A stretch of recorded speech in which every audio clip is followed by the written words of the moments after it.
184. The nays are 236. The motion is not adopted. Without objection, the motion to reconsider is laid on the table. Purpose does the gentleman from Illinois rise? Mr. Speaker, I ask unanimous consent to have my name. House will come to order. Gentleman from Illinois. Mr. Speaker, I ask unanimous consent to have my name removed as a co-sponsor of H.R. 3764. Without objection. Thank you, Mr. Speaker.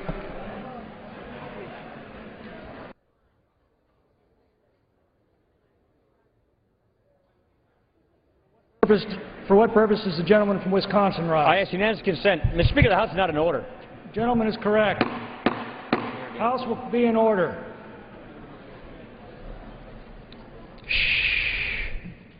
The gentleman from Wisconsin. Mr. Speaker, I ask unanimous consent that all members may have 5 legislative days in which to revise and extend the remarks on H.R. 3582. Without objection. Pursuant to House Resolution 534 and Rule 18, the Chair declares the House and Committee of the Whole House for the State of the Union for the consideration of H.R. 3582. The Chair appoints the gentleman from Illinois, Mr. Dole, to preside over the Committee of the Whole.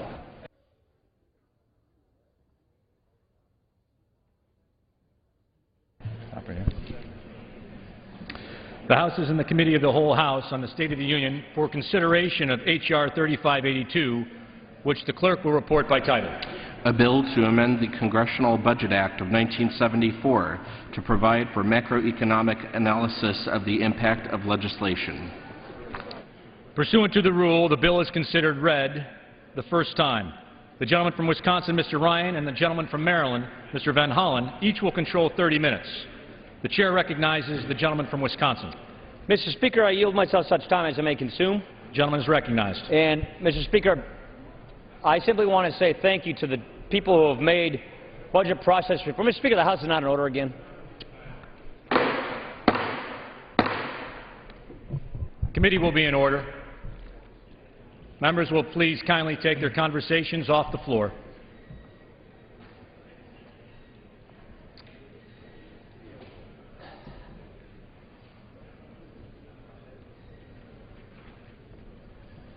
Gentleman from Wisconsin is recognized. Mr. Speaker, it goes without saying, but it unfortunately bears repeating. Our budget process is broken. Last year, the Senate didn't pass a budget. The year before that, the Senate didn't pass a budget. This year, they may not pass one again. The greatest threat to our economy now and our children's future is a fiscal threat, a debt threat, and yet we are on an unsustainable path. And one of the reasons, after the lack of political will among our colleagues, is the budget process. It has not been reformed substantially since 1974. As a result, many members of this body have put years and hours of effort into fixing this broken process. I want to say Mr. Dreyer, Chairman of the Rules Committee, Mr. Hensling, our conference chairman in particular, have been 2 individuals who put so much work into this. As a result, 10 bills are coming out of the Budget Committee. 10 members of the Budget Committee are putting together an effort to fix this broken federal budget process to bring more accountability, more transparency, and better results so that we can fix this problem. This bill is authored by Dr. Price from Georgia, which simply says, while we consider large fiscal pieces of legislation, let's have the CBO add an analysis so we know what it does to the economy. That's not a lot to ask. A lot's happening, and we want to make sure that as we judge large fiscal legislation, that we have the kind of an analysis we need to better judge what it does for our economy. And with that, Mr. Speaker, I yield the remainder of my time to the author of this bill, Mr. Price. The gentleman will be recognized.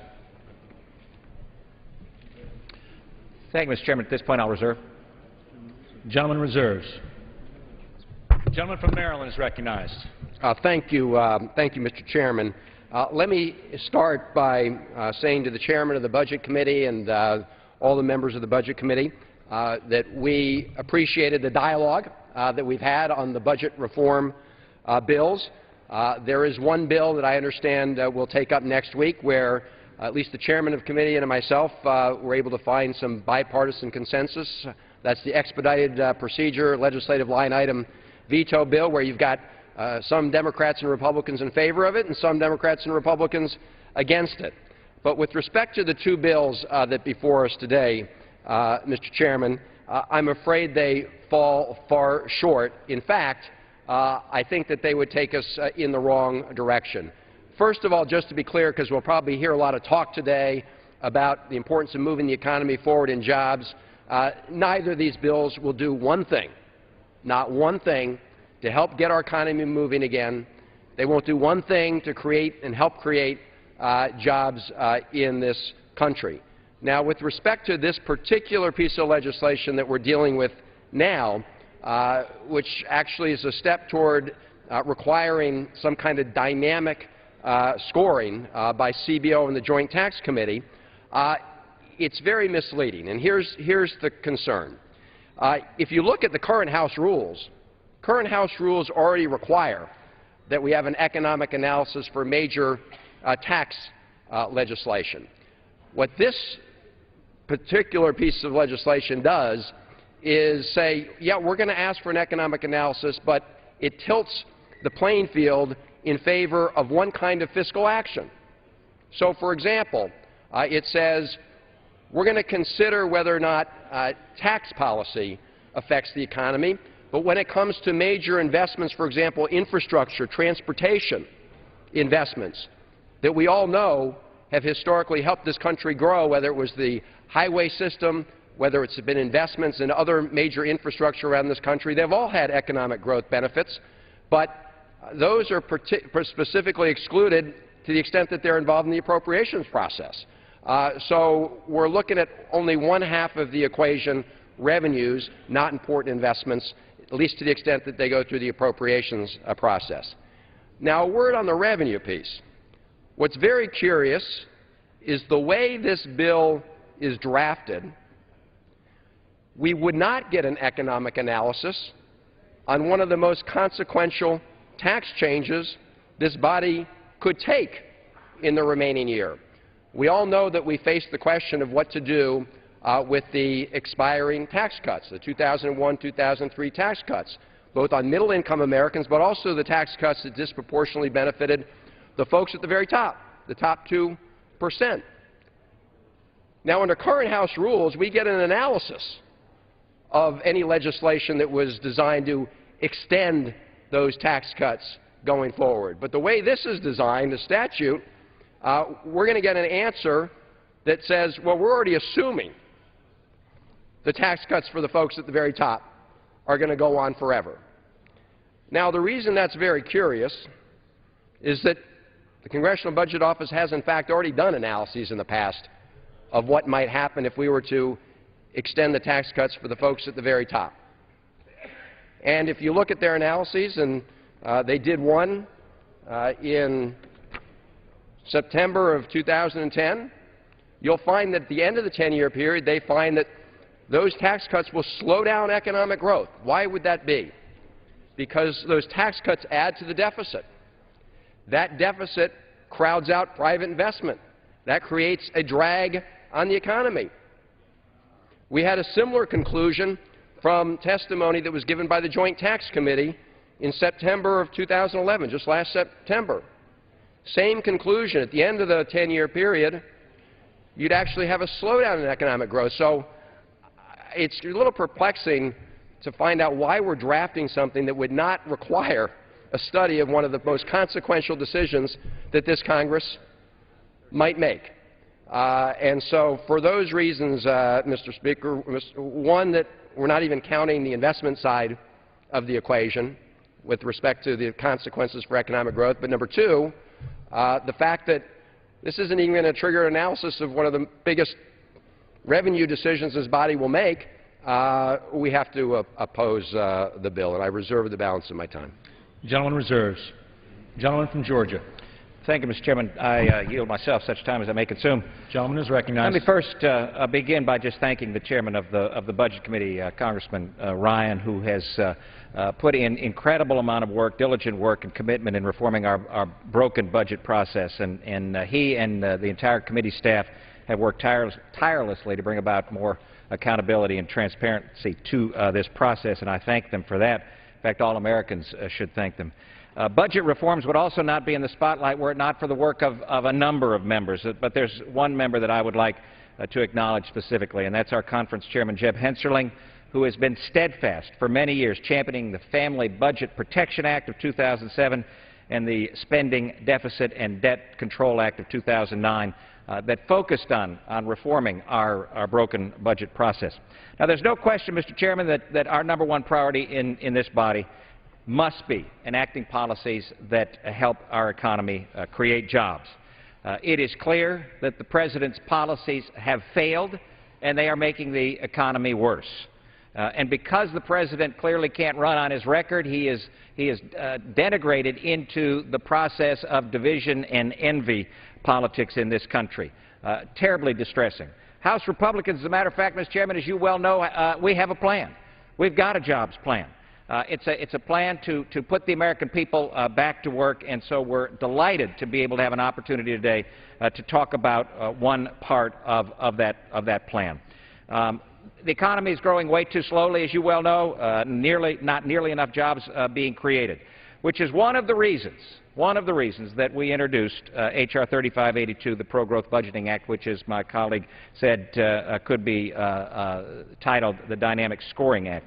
As you well know, the current model for the CBO uses a score or determines the cost of legislative proposals by a static method that doesn't take into account macroeconomic factors like increasing revenue and reducing the deficit and paying down the debt, things that have economic consequences in our society.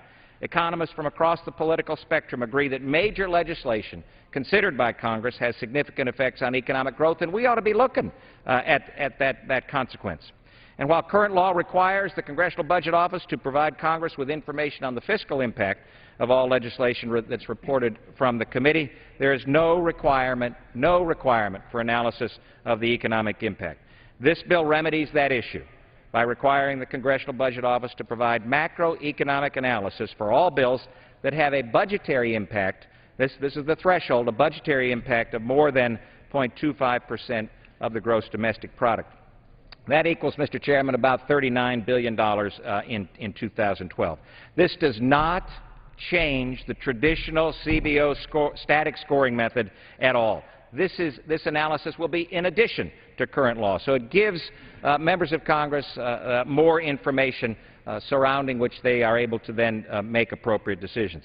It's important to remember, Mr. Chairman, that current policy is what has been utilized as a baseline for the administration, for Simpson-Bowles Commission, for Domenici-Rivlin. All of those used current policy. So this notion that we ought not be using current policy as a baseline is simply folly. In 2011, only six bills met the 0.25% GDP threshold, which means that the CBO ought not be overworked by having this opportunity to provide greater information to members of Congress. Everybody knows that CBO scores in the past have been significantly out of accuracy. The Medicare Modernization Act of 2003 is but one example. CBO estimated that would cost about $206 billion. In fact, it was $124 billion. Mr. Chairman, that's a huge, huge difference. Past CBO macroeconomic work has shown that federal deficits and tax rates do, in fact, impact the economy. CBO themselves have said, quote, the reduction in federal borrowing that would result from smaller deficits would induce greater national saving and investment and thereby increase output and income, unquote. So, Mr. Chairman, more information from CBO will highlight the need to act positively on fiscal policy here in Congress. And maybe as importantly, this bill will also encourage pro-growth policy ideas from all of our colleagues that will help get our economy back on track, create jobs, and protect hardworking taxpayers. So I will urge my colleagues to support this bill, and I reserve the balance of my time. Gentleman reserves. Gentleman from Maryland is recognized. Thank you, Mr. Chairman. At the outset of his remarks, Mr. Price referenced the economy and the President's plan. I think it's important to remember that when the President came before this body for the first State of the Union address, the economy was in absolute free fall. In fact, we now know that it was even worse than people realized at the time. We were losing GDP at a rate of more than 7%. We were losing over 800,000 jobs in this country every month. And as a result of the passage of the recovery bill, the Congressional Budget Office, the same nonpartisan independent office that this bill is asking for a report, they have told Congress that because of the recovery bill, we saved or created up to 3 million jobs in 2010. Those are the facts reported by the Congressional Budget Office, that we helped reduce unemployment in this country in 2011 by over 1.4%. You know, when you're headed down fast, you got to stop the slide, pick yourself up, and begin to climb back up. And that's what the President and the earlier Congress did together. Now, are we where we want to be? Of course not. That's why it's important that we begin to move forward on the jobs plan the President asked this Congress to take up last September. Major new investment in infrastructure, stuff that will really help move the economy. We haven't voted on that. I hope we'll move forward on the payroll tax cut extension for 160 million Americans. We should do that quickly. So let's remember that this economy was in tatters. It has at least gotten a little bit back up on its feet, but we have a whole long way to go still. Unfortunately, this bill today won't do one thing, not a thing, to help it. With that, I would defer to the gentlelady from Wisconsin, Ms. Moore, and allocate 2 minutes. Well, thank you so much. And I just want to state at the outset that what a pleasure it is to work with the chairman, the ranking member, members of the Budget Committee, who I believe are sincerely committed to trying to help deal with the deficit situation. But what I find rather baffling, I'll have to admit, is that my colleagues in the majority continue to turn a blind eye to the power of investing so that we can create a more dynamic economy in human capital, in our infrastructure. Their only interest, almost to the point of a fetish, is to favor tax cuts as the only ways and means of growing our economy. And this Pro-Growth Budgeting Act, H.R. 3582, is just yet another example of that, Mr. Chairman. This legislation would allow Republicans to really understate the effective tax cuts on the deficit, hiding their impact, masking their real cost, and paving the way for extensions and new tax policies that favor tax cuts only. I mean, Republicans are trying to carve, I have to admire the persistence. They want to carve in supply-side economics and trickle down, no matter how long it's failed, into our body politic forever. As my dad used to say, money doesn't grow on trees, and this is the money grows on trees strategy. I'm sorry, but my colleagues have such a strong bias against any investments that are not tax cuts, and it shows a lack of interest in the investments, I believe, that really have the power to dig us out of this hole we're in, like investments like early childhood education. Why don't we do dynamic scoring on that? Health care. What about scoring the impact of what providing health care would do in terms of decreasing the costs to our company instead of trying to... I yield the gentlelady another 30 seconds. Gentlelady is recognized for 30 seconds. I hear from all walks of life that a transportation budget, reauthorizing the transportation budget, would be such a boon to our economy, training people for the 21st century skills. But yet, here's another backdoor approach to include the Bush-era tax cuts into the baseline. And we already know that that's $4 trillion worth of debt. By allowing for dynamic effects of tax cuts, not the effect of investments in a better way of life for us all, the Republicans are showing their true colors again. And with that, I would yield back. Thank you. The gentleman from Georgia is recognized. Mr. Chairman, I'm pleased to yield 2 minutes to our conference chairman, the gentleman from Texas, Mr. Hensarling. The gentleman from Texas is recognized for 2 minutes. Well, I thank the gentleman for yielding. I thank him and I thank our Budget Committee chairman for their kind words and their great leadership for fiscal responsibilities and job growth. Mr. Chairman, indeed, on Monday, and the American people were reminded yet again that this president's policies have failed.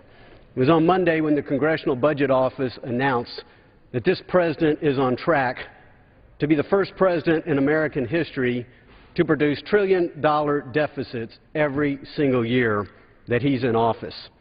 Part of what has created these trillion-dollar deficits is the failed stimulus program, which my friends on the other side of the aisle still tout.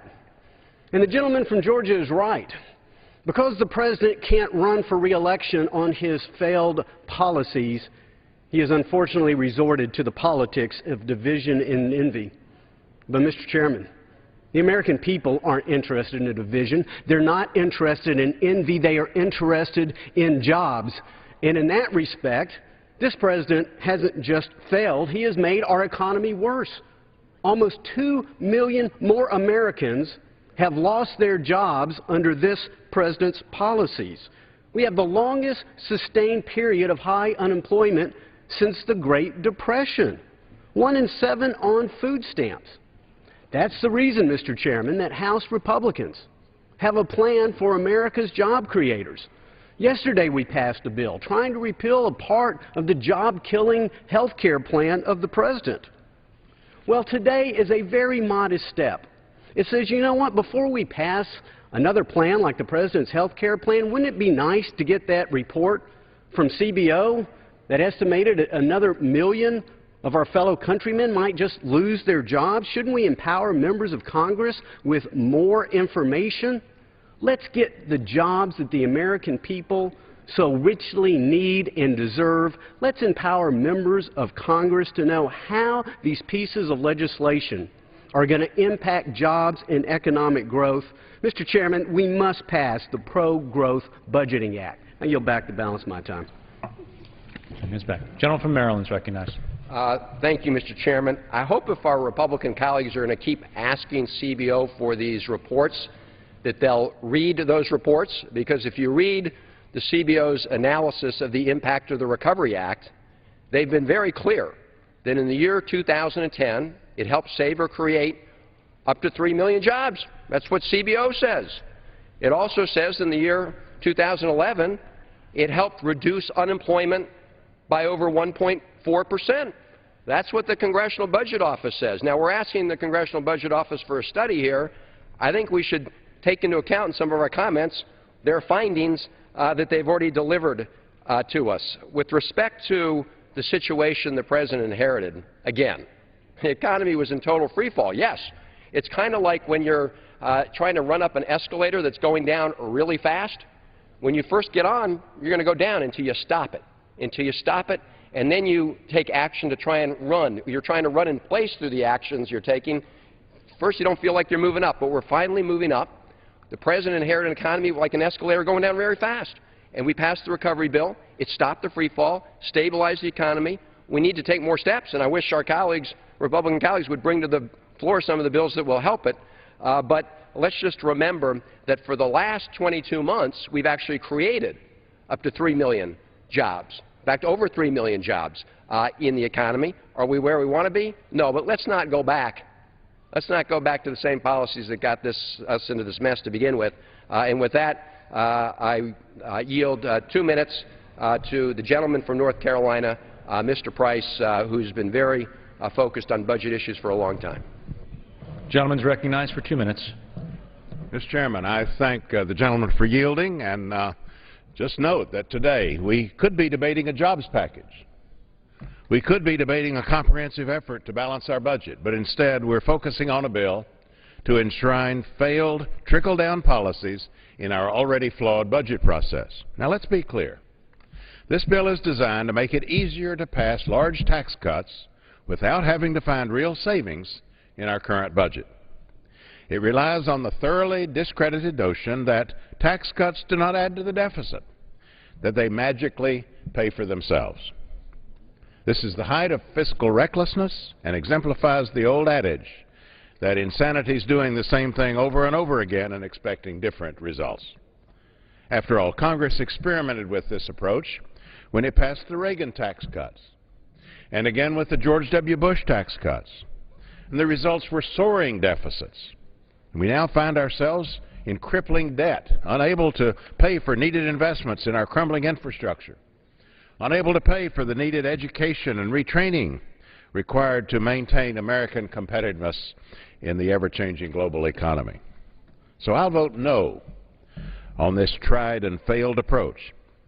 And I ask colleagues to return to the pay-go rules, the pay-as-you-go rules that helped lead us to the balanced budgets and the economic prosperity of the 1990s. Now, I yield back the balance of my time. Gentleman yields back. Gentleman from Georgia is recognized. It's curious to listen to my colleague talk about his concern about the debt when in the last 4 years, the 4 years of this administration, we have the first 4 years in the history of this country where our debt has been greater than $1 trillion.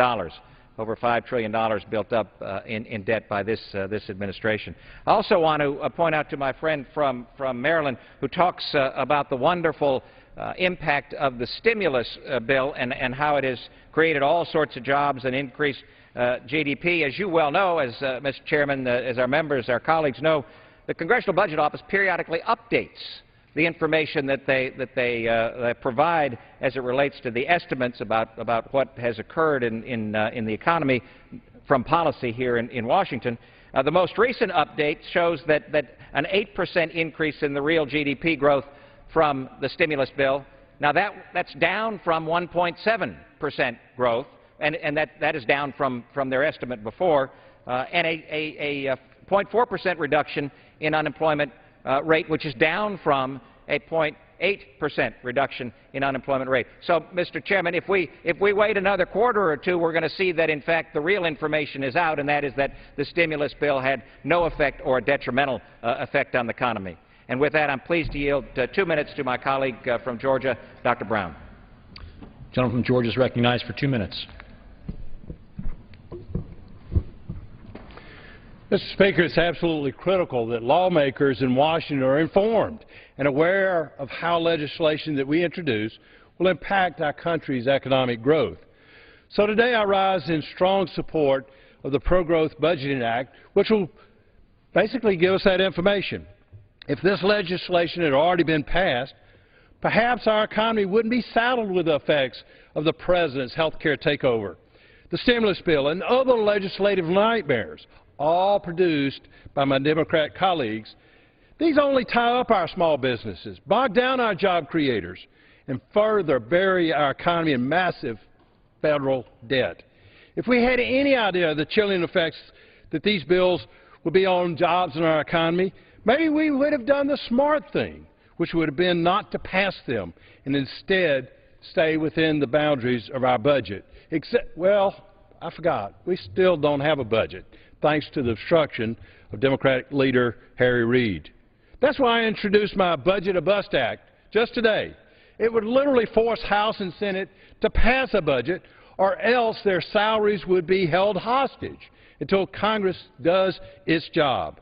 My bill would also restore the power of the purse to its rightful owner, that rightful owner that our Founding Fathers gave to Congress, not to the President.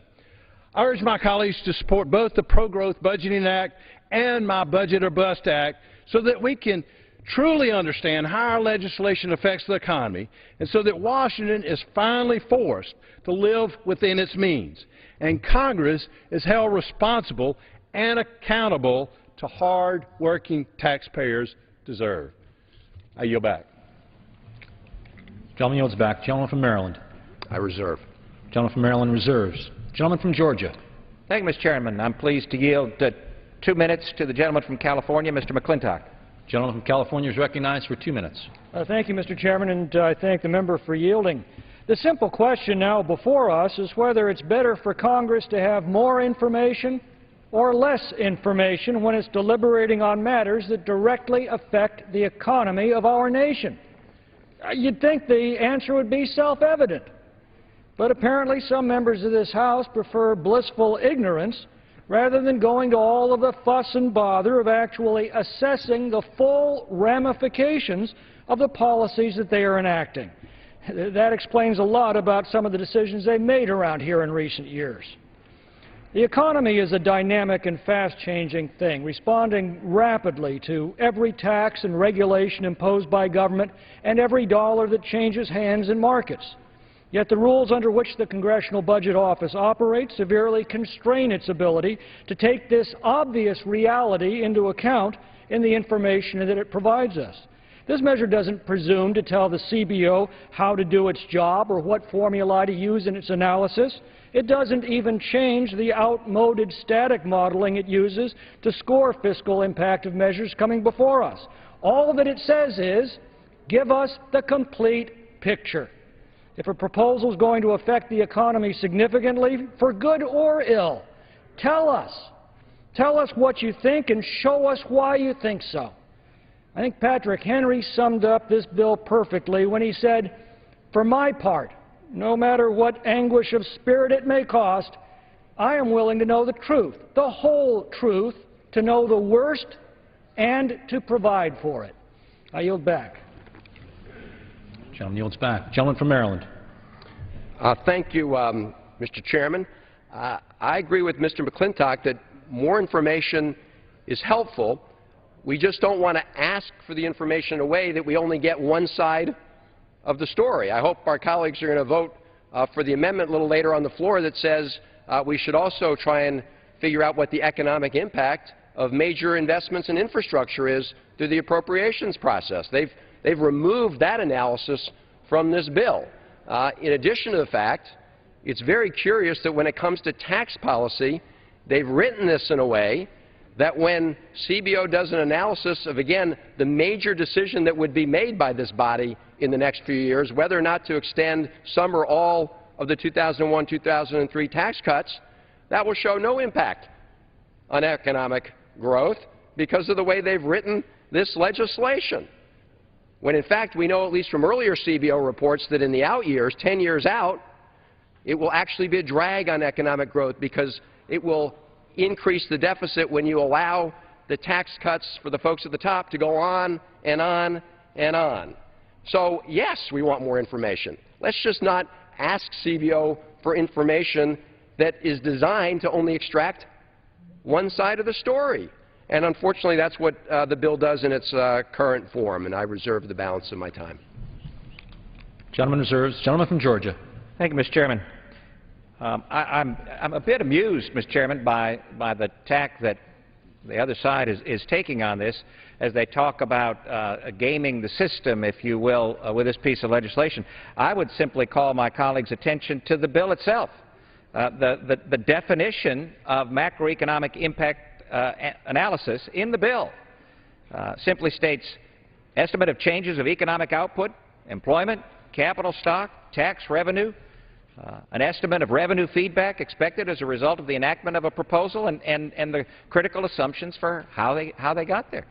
There isn't any qualitative assessment assigned to this. It's simply give us more information, as the gentleman from California said. So it's a bit perplexing why, again, our colleagues on the other side don't want that additional information with which to make decisions, high-quality decisions here in Washington. With that, I'm pleased to yield 2 minutes to the gentleman from Texas, Mr. Flores.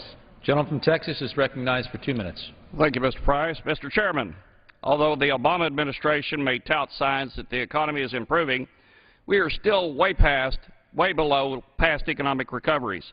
The reality is the economy is growing too slowly and not creating enough jobs. Economists agree that legislation considered by Congress can have significant impacts on economic growth, both positive and negative. In fact, the Congressional Budget Office reported this week that we are on track to have our $4th trillion deficit in a row, despite President Obama's earlier campaign promise to cut the deficit in half by the end of his first term. At such a critical time, we should ensure that all lawmakers have as much information as possible about the effects of proposed legislation on economic growth and job creation.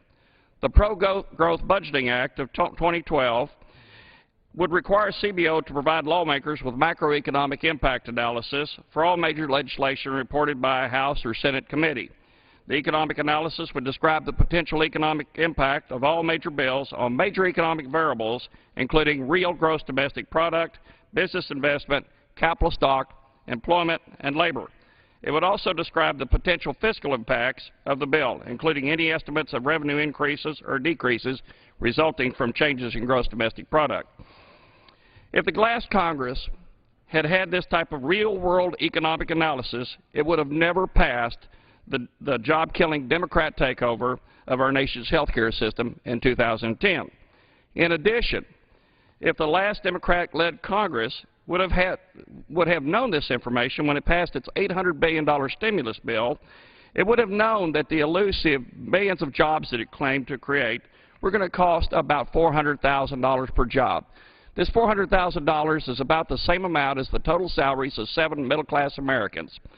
For these reasons, I urge my colleagues to support the Pro-Growth Budgeting Act of 2012 so that we may promote pro-growth policies that will help get our economy back on track, reduce the deficit, and protect hardworking taxpayers. Thank you, and I yield back.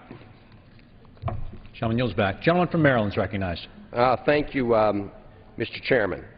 Again, I go back to the fact that you're asking CBO to only give one side of the story, and I would just refer, Mr. Price, my friend, colleague, to page 3 of the bill, lines 12 through 16, where you say the Congressional Budget Office shall, to the extent practicable, prepare for each major bill or resolution reported by any committee of the House of Representatives or Senate, in parentheses, except the Committee on Appropriations of each House. I go back to the fact that every American knows that when we invest in our infrastructure, when the companies invest in their plant and equipment, when we invest in our roads and our bridges and our highways, that can have a positive economic impact. In fact, if this House of Representatives were to take up the President's jobs bill, which he asked us to pass in September, that would invest more in our infrastructure, that would help the economy. Of course, you wouldn't want to know, apparently, about the positive impact on the economy of the President's jobs bill, because that involves investment through the transportation process. So it does tilt the field in a significant way when it comes to decisions we make here with resources, and I just want to now yield 3 minutes to my colleague on the Budget Committee, Mr. Doggett of Texas. Gentleman from Texas is recognized for 3 minutes. Thank you. Well, this bill, like most that come out here from the Republicans, has a great name. It's a pro-growth budgeting act. It's not a pro-growth budget, big difference, but a pro-growth budgeting act.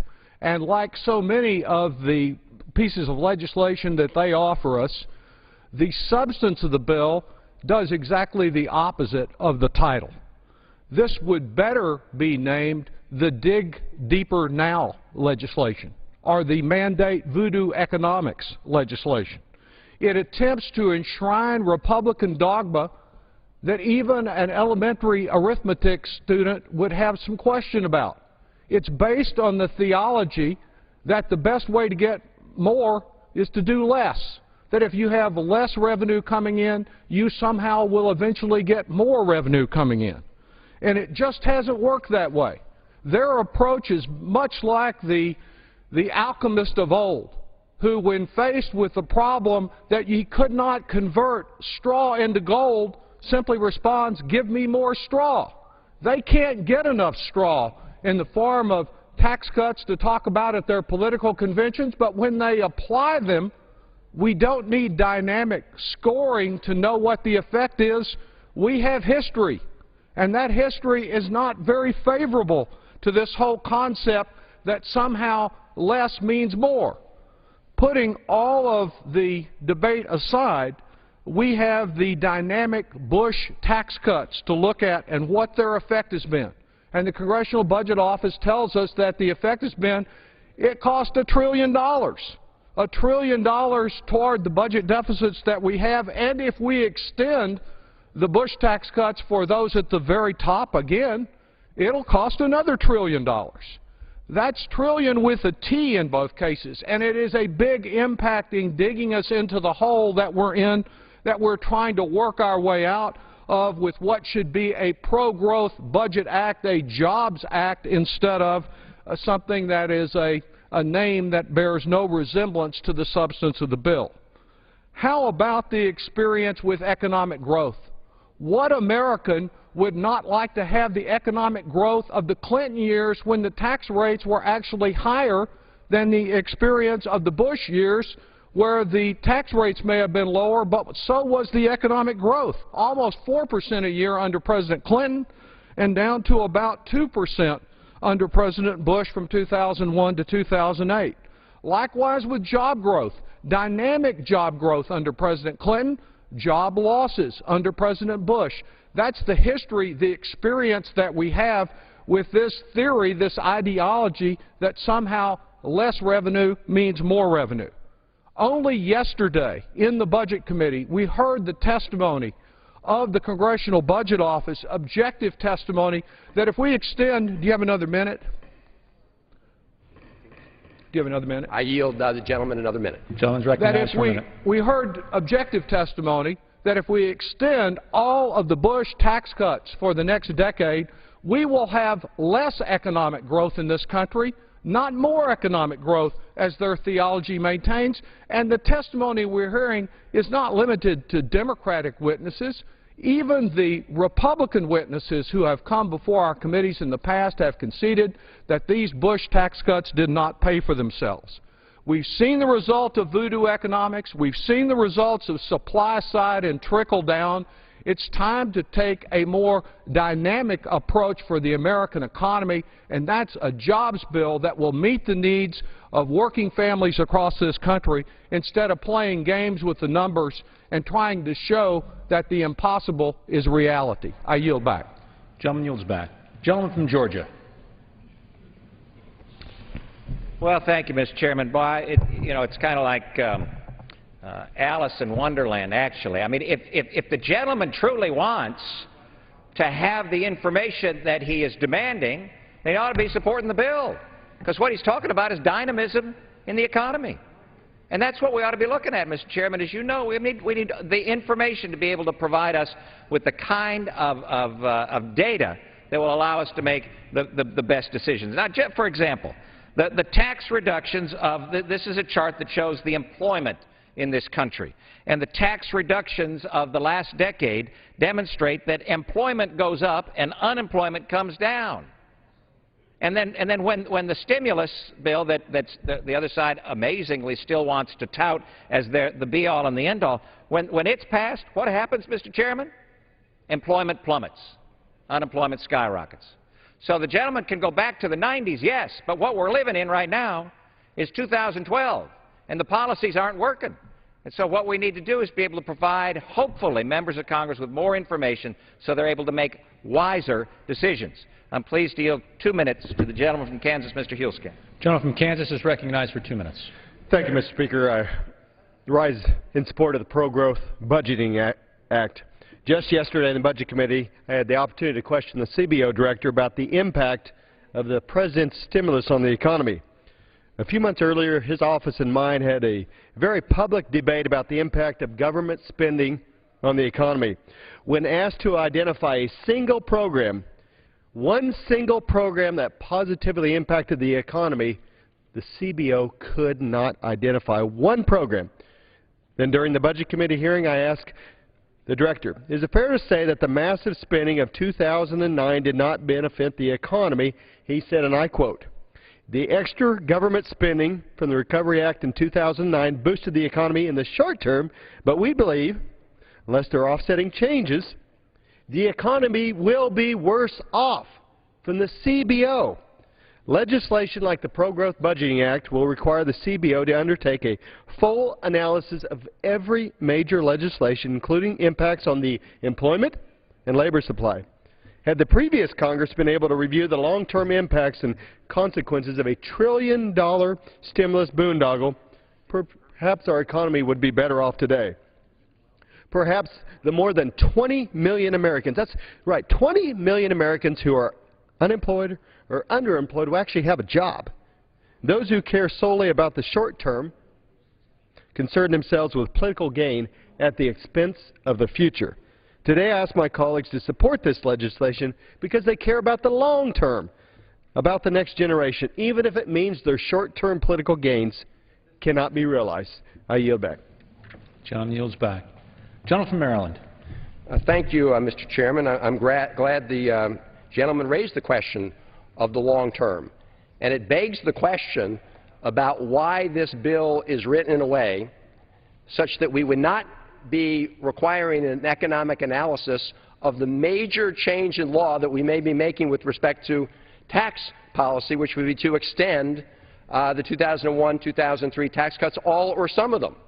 And let's talk about the long term, because, in fact, the Joint Committee on Taxation, which, of course, is the entity that does the tax analysis for the Congressional Budget Office, has said that at the end of that 10-year period, extending those tax cuts actually slows down the economy.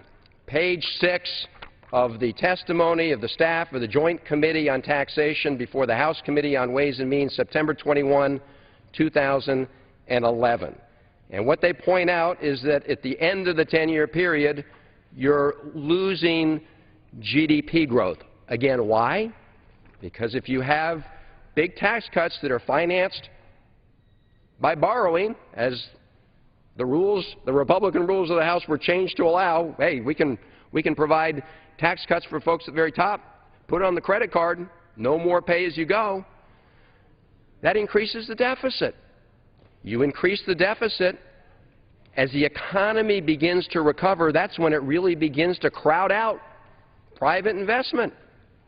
And so those tax cuts begin to slow down the economy at the end of the 10-year period, and they're not an efficient use, especially the tax breaks for the folks at the top 2%, as it's not efficient means of getting the economy moving again. Look, we saw in the 1990s under President Clinton, we had a higher top marginal tax rate. 20 million jobs were created. Booming economic times. So I'm glad the previous gentleman raised the issue of the long term. Again, we're all a little perplexed about why this bill is written in a way that the major change in law that we could make either this year or next year with respect to the full or partial extension of the tax cuts wouldn't even trigger this economic analysis. That is astounding. I reserve the balance of my time. Gentleman reserves. The gentleman from Georgia. Thank you, Mr. Chairman. I think it's important to point out the CBO director indeed did say the long-term effects of the stimulus actually are depressing, potentially depressing on the economy. So that's why we need the big picture. That's why we need a dynamic scoring model, an opportunity to look at the macroeconomic impact of legislation that's considered in this Congress in a responsible way. I'm pleased to yield 2 minutes to the gentlelady from Tennessee, Ms. Black. Gentlelady from Tennessee is recognized for 2 minutes. Thank you, and I thank the gentleman for yielding. And, Mr. Chairman, I rise in support of the Pro-Growth Budgeting Act of 2011. This would require the CBO to provide lawmakers with macroeconomic impact analysis for major legislation defined by budgetary impact greater than 0.25% of annual GDP. Pretty simple. Current law already requires CBO to provide Congress with the fiscal impact. And this bill would require the CBO to give us the economic impact. Now, included in the analysis would be a statement of critical assumptions and also sources of data underlying its estimate, which would provide for maximum transparency. So if there were questions, we would have the information in front of us so that we could ask additional questions and be sure that we had all of the information in order to make an informed decision. This is just another tool in our toolkit. And this will help Congress create policy that affects our economy while creating a pro-job agenda, which is on all of our minds and should be our priority. The more information available to policymakers, the better decisions.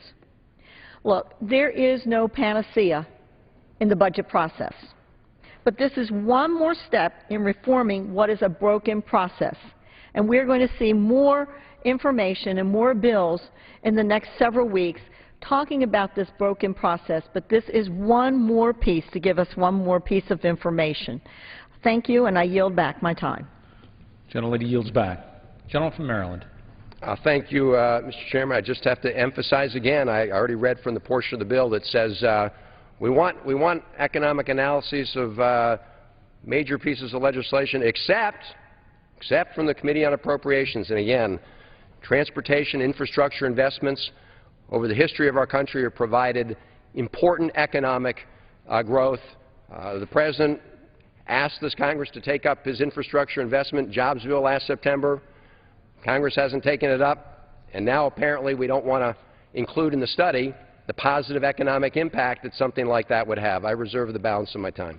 Gentleman reserves. Gentleman from Georgia. Thank you, Mr. Chairman. What time remains, if I may ask? The gentleman from Georgia has 10 minutes remaining. The gentleman from Maryland has 8.5 minutes remaining.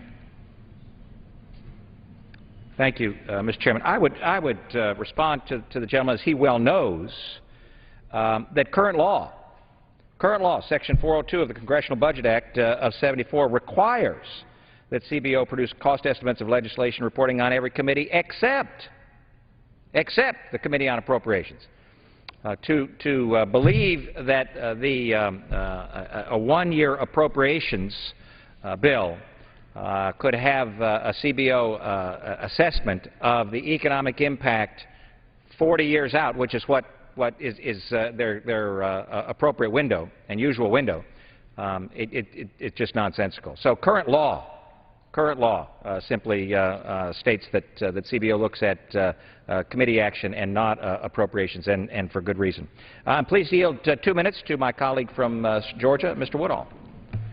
The gentleman from Georgia is recognized for 2 minutes.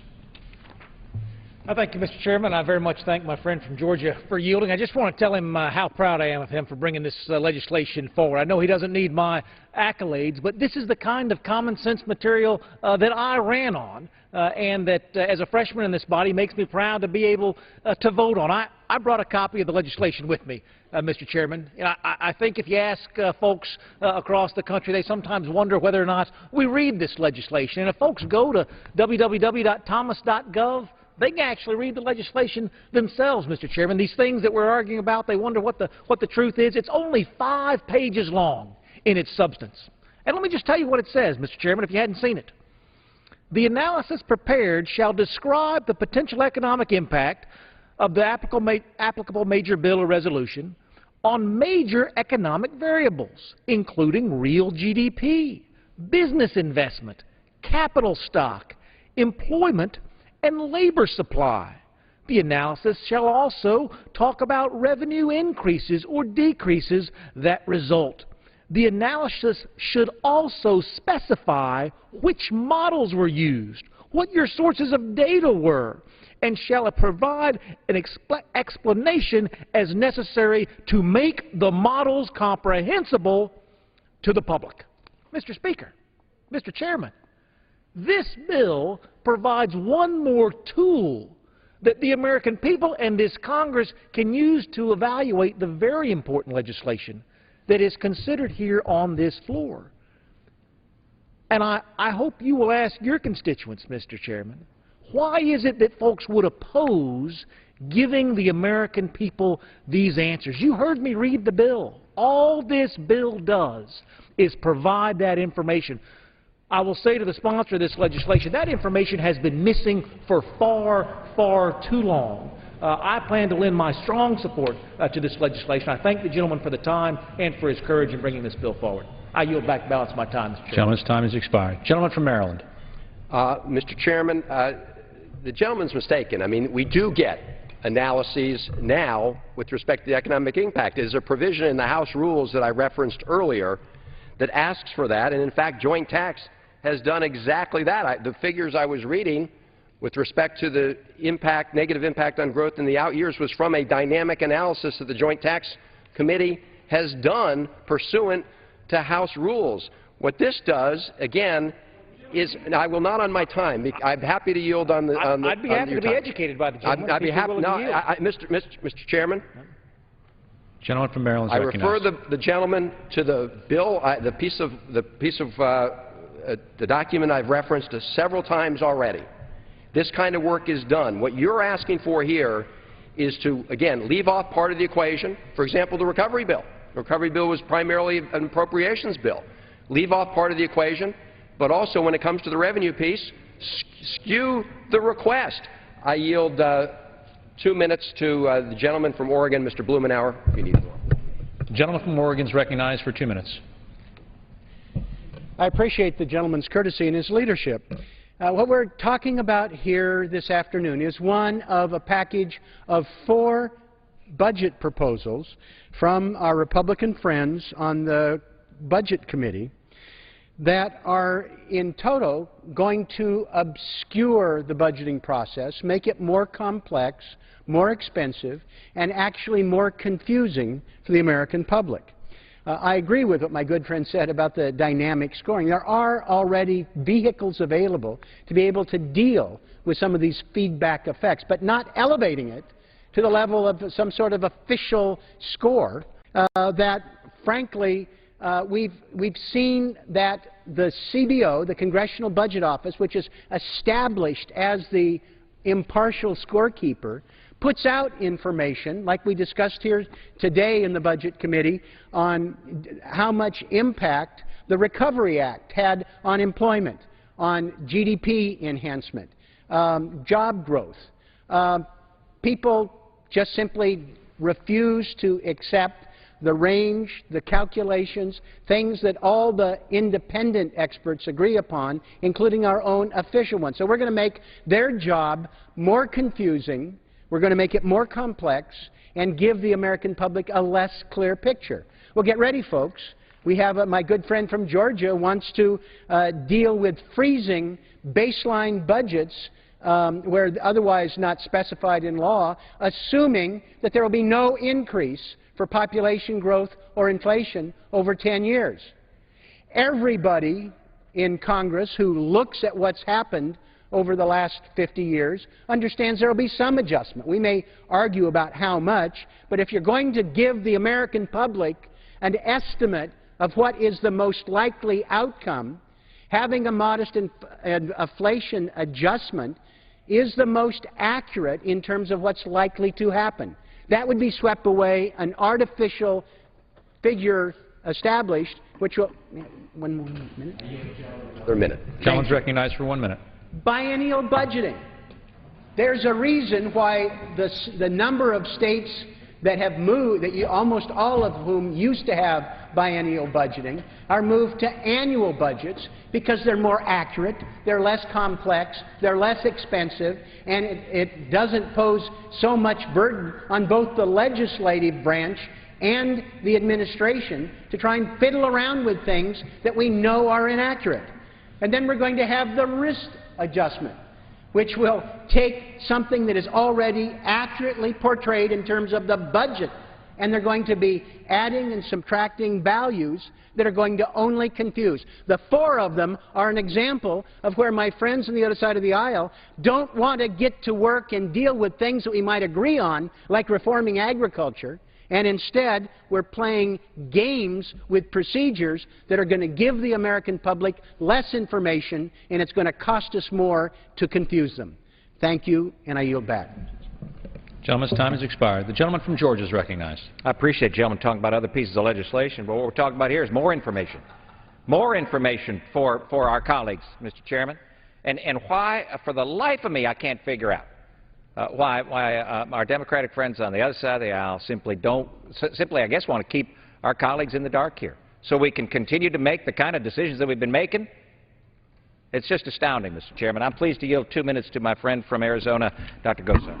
The gentleman is recognized for 2 minutes. I thank the gentleman from Georgia for recognizing me. Mr. Chairman, I rise today in support of the Pro-Growth Budgeting Act brought today by my friend and colleague, Congressman Tom Price.